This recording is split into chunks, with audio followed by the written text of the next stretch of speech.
Any doctors here? I know, what a question to ask. Any doctors or any journalists here right there? Interesting. You know what is common to doctors, journalists, and writers? You know, everybody wants us poor. Correct or not? Like if a real estate guy came here, you expect him to be rich. Finance guy expect him to be rich. Writer comes, where is the jhula? Where is the chappal? Journalist, तो मतलब you don't even have to expect, they are poor. But and doctors also. If a doctor is rich, कुछ तो गड़बड़ किया होगा, right? This somehow in the profession of some professions, people don't like it when we get rich or like make money. But I hope you guys make money. I like money. And thank you for all the good work you doctors are doing. In fact, you may be wondering, why am I talking on mental fitness? Mental health actually, which I call optimizing mental fitness, which I'll explain to you. So along with being a writer, I'm a motivational speaker. I've done more than 700 talks. 2 days back, I was in Jaipur. I was doing a talk with chest doctors who think they are the most important doctors. And then 5 days back, I was doing a talk in Goa with Retina Society doctors. So apparently, sir, we didn't know this, but there are eye specialists. And within eye specialists, within the eye, there are 18 different specialists. And some people only do retina. And they are the more like, exclusive club. So I did those. So I've addressed a lot of doctors. Sorry about this. And like I said, I also have a YouTube channel, which is more about motivation, about like trying to figure out young people. All this helps me write better books because I get to understand people's mental states, figure out what are the conflicts they are facing in life. And of course, I study my own life. And of course, I have been in many, many professions. My own college, I was an engineering student, so all my friends are engineering kind of people. All of you look to be, I know you look young, but you're in your 40s, 50s, right? So you resemble my friends, successful, a little jaded in life, no, I'm joking. So I study them. I've also interacted with a lot of people through my YouTube channel, a lot of startup founders. And I have main interest in figuring out their mental state, things like that. So you can say it's been a lifelong research on the mind. It's a big, and how people think, because that's what makes me do better stories. But the byproduct is I'm able to also understand how people operate in their mind in terms of mental health and everything else. Like some of my friends, they are legitimate billionaires because they have started these companies. Some of the biggest companies are from IIT Delhi founders. And they are billionaires, meaning they actually have $1 billion with them. But I'll tell you something, some of them are not happy. Right? Some of them are actually unhappy. There are some of them who are, actually I know at least one who has taken anti-depression medication after being a billionaire. And I feel like slapping them. How can you be rich and not be happy? How can you be allowed to be unhappy? So I've seen movie stars through the movies that I was involved in, and some of the movie stars are not happy. Some of them are taking drugs. Why? Why are you taking drugs? Life has given you everything. So clearly, fame, beauty, which they both have, is not enough. Clearly, money is not enough. There is something else going on. And so when I last year turned 50, I said, I'll figure this out and try to understand. Even for myself, I realized that I would say I'm still popular, but there was a period 10 years back, I was at the height of my fame. I was everywhere. Right? Doing everything. And yes, in terms of success, it was hugely successful, top of mind in people, but inside I was not happy. So all that also I try to study, and I come up with this concept of mental fitness rather than even mental health. And let me explain to you guys what it means. Also, ma'am, it feels very strange to address and tell doctors about why not, but I'll tell you one thing. Doctors take care of everyone. They don't take care of themselves. Everybody is nodding now. Yes or not? Yes. You guys don't take care of yourselves because there is huge guilt. There is huge pressure. You are sleeping. You could have saved 2 lives. What do you mean you want to snooze for half an hour more? We don't have that pressure, right? It's like, okay, I'll write it tomorrow. It's okay. No big deal. He will die tomorrow, right? So that pressure means doctors always are expected, the society expects them to be of service, which is great. But it also means you guys are not taking care of yourselves. you also have to realize you are also a human being. So hopefully this session is helpful to you, even though I am not a doctor, but maybe not thought about life in this way. Okay.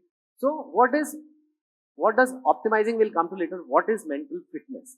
Which is where I think a lot of people don't get a bit confused. When we talk of mental health, people assume, okay, bad mental health means depression, bipolar, schizophrenia, anxiety, things like that, which is kind of correct. That is poor mental health.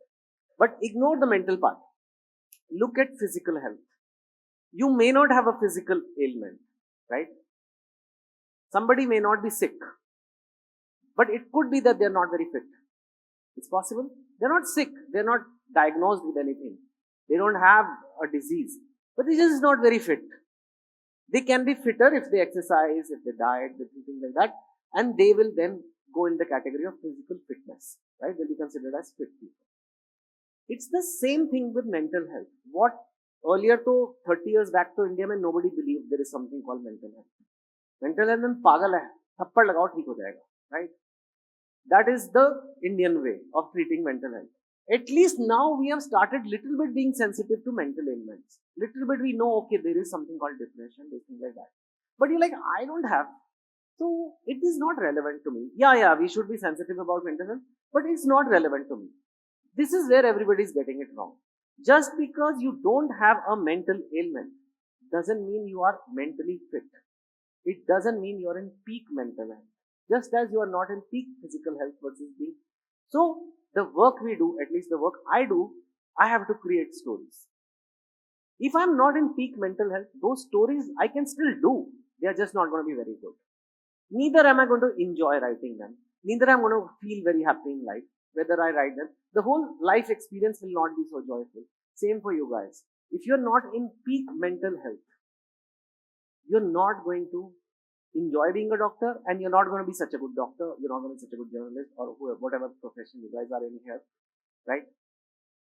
So, physically fit person is somebody who doesn't have a physical ailment, and then has optimal physical health, and you can measure it. How do you measure it? Many measures of physical health, right? Strength, endurance, if you can lift so much weight, if you can run for half an hour, if you are flexible, you can touch your toes, things like that. We all know of this. We need these same measures for mental health. You can think, are you fit in mental health? What does it mean? Is it just a feeling? What kind of feelings then? Okay. Firstly, mentally fit person will also not have mental ailments. They have optimal mental health. And what does that mean? It means these person, when they describe themselves as happy, driven, and positive. You have to be a happy, driven, and positive person. And if you're not, that means something is wrong. Because a person who's mentally solid feels that way, right? I'll give my own example. In 2018, I didn't have any mental ailment. I was working, I was doing my writing, my talks, everything else. But I was unhappy, I was demotivated, I was very negative despite all the success in the world. Beyond my imagination success I had. But I still felt like that, right? It looked something like this. This is me in 2018.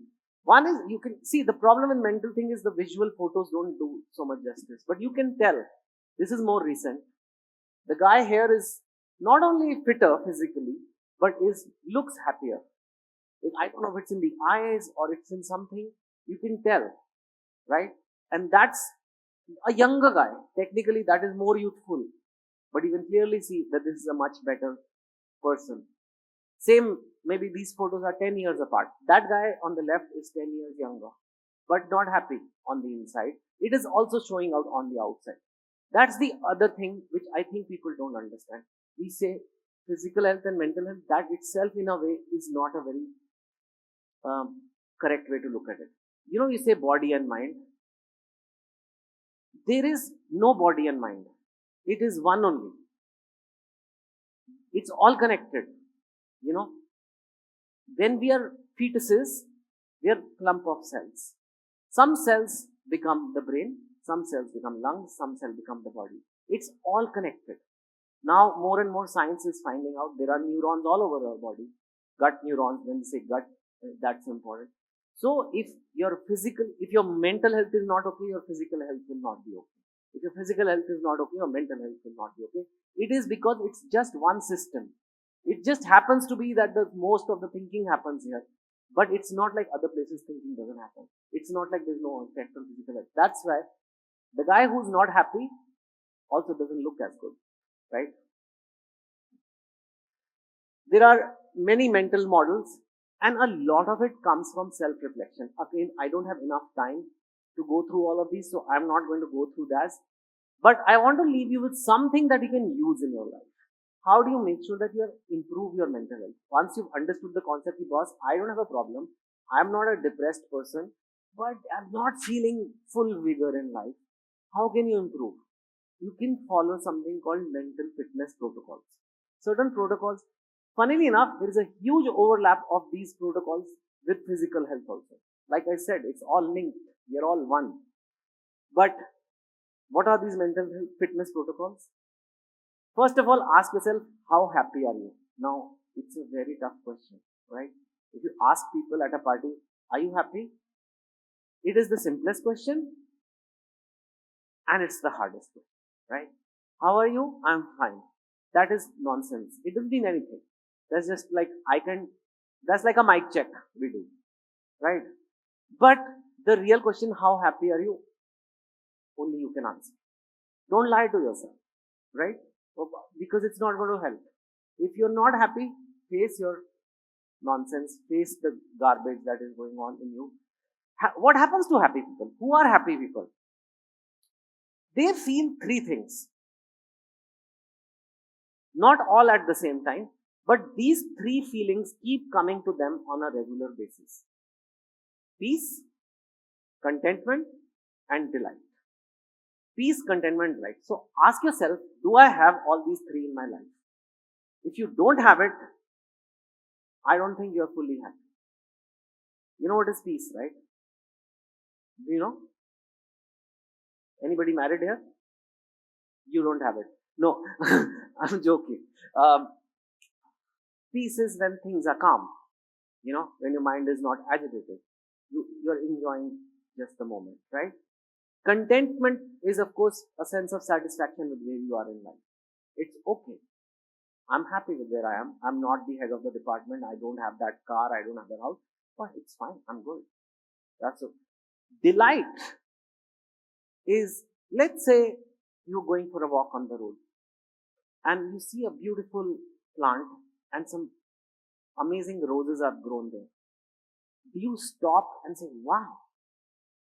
If you're walking on the road and you see a little puppy and like, oh wow, puppy. Or you're walking on the road or you see a little parrot, green colored parrot, and you're like, wow. You may think this is a very simple process, but to feel that, a lot has to be going on correct in your head. People who are disturbed don't enjoy seeing the parrot. They don't enjoy seeing the puppy, they don't enjoy seeing the roses. That's delight. And how easily delight comes to you. Have you seen little kids? You give them one lollipop, they start jumping. One ice cream cone, they will be like jumping. When we grow up, we're like, yeah, fine. Which ice cream is it? You make me fat. We lose that sense.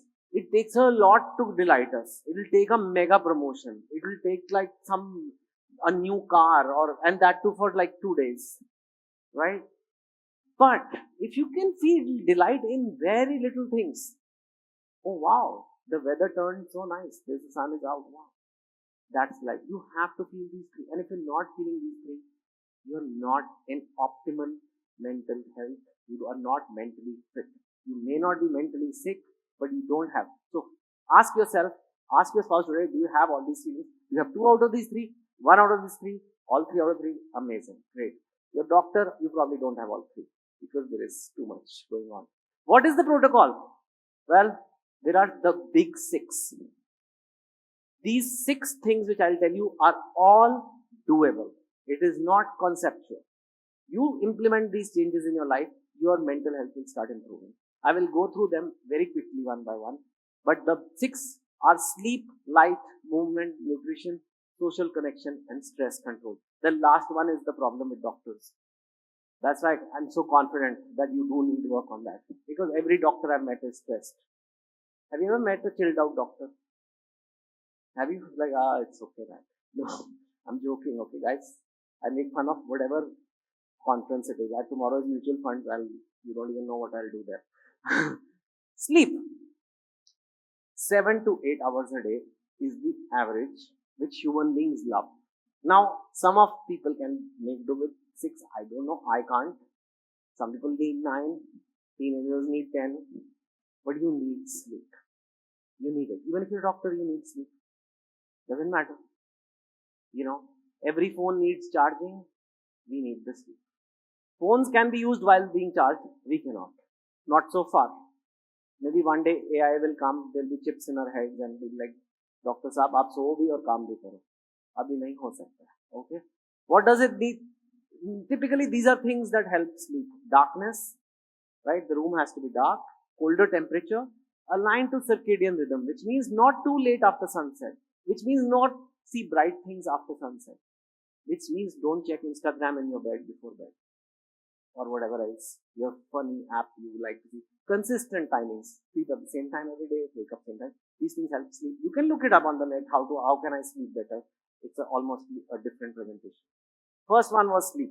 Second, light. Light helps. Morning sunlight. When you wake up, not the full bright sun, but the morning sun, indirect sunlight, what they call it, 10-minute exposure has dramatic effect. These are not Guruji ka gyan. I am not giving you spiritual stuff, which is a separate, which can be good. These are all scientific studies. You can go to examine.com and search light exposure effect on mental health and you will find. So please don't think I'm just saying it because this is how my grandmother told me. Maybe the grandmother told you also. But today this has been scientifically corroborated as well. Because, vitamin D also you get, yes. But we are talking of mental health here. So yes, you do get vitamin D. But 10 minutes in the morning wakes you up. It lifts your cortisol. Cortisol is not all bad. You need it to feel alert. It's just too much cortisol that is bad. And this can't be done through a window, by the way. So you try to be out, balcony, open the window. 10 minutes. It will dramatically shift the way you feel throughout the day. Movement. Movement means exercise. Movement lifts mood. Movement also helps physical health. This is where the overlap. So, an active lifestyle, cardio plus resistance training, 3 to 4 hours per week of exercise. You may think this is for physical fitness, but this is for mental fitness too. I need to do this to write better. You may think, what has this got to do with writing? What has cardio and resistance training got to do with writing? But this affects my mental health, which affects my output when I do my work. So we all need this. It's not just for people who are athletes or in physical type professions. It's for everyone. Nutrition. Nutrition also matters in mental health. Of course, it matters in physical health, but it also matters in mental health. If you eat clean, if you eat lots of greens and minimally processed whole foods, well-balanced proteins, carbs, everything, you will feel better. You know it. It's a health conference, but there's moong dal halwa for dessert. You can have it and then come and attend the talk on diabetes. I did a diabetes conference in Goa recently for a pharma company. They were celebrating 18% growth in diabetes. Yes, we sold so much medicine. And I was giving out trophies for people. So I don't know what is happening in this world. But I'm glad this is a proper health summit that day. I had to do it. What to do? They have the right to be happy. They have sold more medicine. So nutrition is also, like I said, if your nutrition is bad, if you're eating greasy samosas, you're not going to feel good. Mentally. You're not going to be giving out your best work. It's just not possible. Social connections. Social connections are equally a part of Big Six.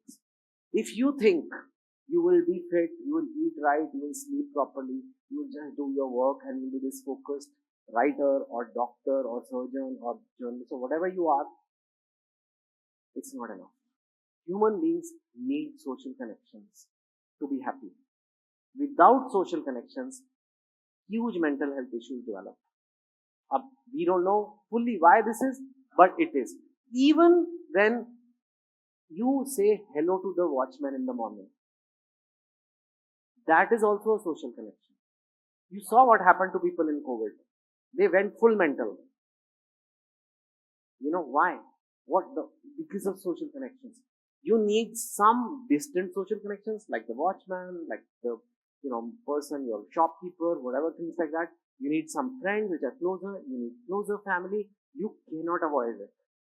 If you think you'll have $1 billion and that will compensate for family, friends, and all these other random social connections also, no. And that is why some billionaires are unhappy. And that is why some movie stars are unhappy because they really don't have genuine social connections.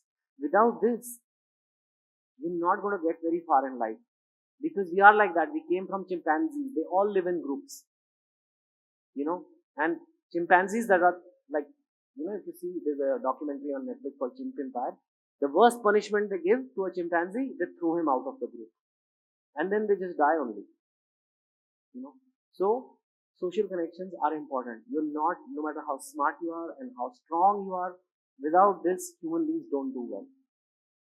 So having a sense of community and positive energy interaction. It doesn't mean every social interaction is good. Some people are negative. Some people are bad energy. Some people have a bad aura. You have to avoid those. Finally, stress control. Stress is needed, right? Stress is not all bad. If there was no stress, I would have never studied for any exam, right?